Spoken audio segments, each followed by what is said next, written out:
June 19, 1865 was the day America's last slaves were set free in Texas. And since then, Juneteenth has been observed. But it wasn't until last year that it was recognized as a federal holiday. This weekend, we've seen parades and festivals across the country, including right here in Western New York. But the city of Tonawanda has been at the center of a controversy. City offices will not close tomorrow in observance of Juneteenth. 2 on your side's Liz Lewin was at a press conference today where local leaders called for change.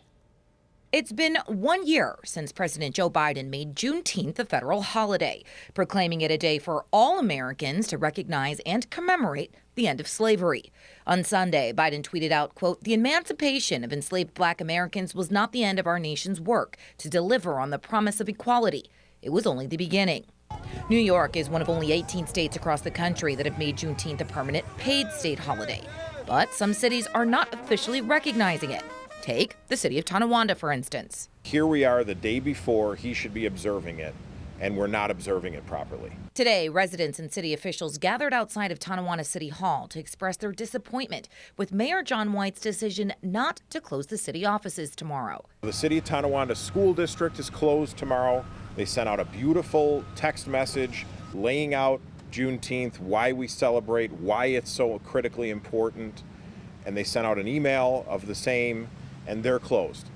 City Court here at the City Hall is closed tomorrow in observance of Juneteenth, yet we're still doing business as usual as the city of Tonawanda. Erie County Democratic Chair Jeremy Zellner and Erie County Comptroller Kevin Hardwick have lived in the city for decades and say they're speaking up not as officials, but as taxpayers who expect their leaders to do the right thing, especially given what this community has been through. It should only take about 2 minutes to determine that this is the right thing to do.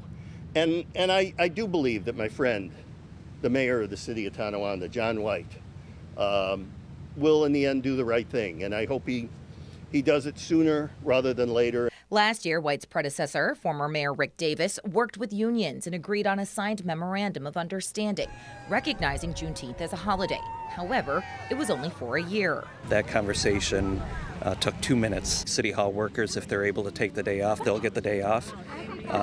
If they're police and fire, obviously, and they're working, they can't take the day off, but they would get it as a paid holiday.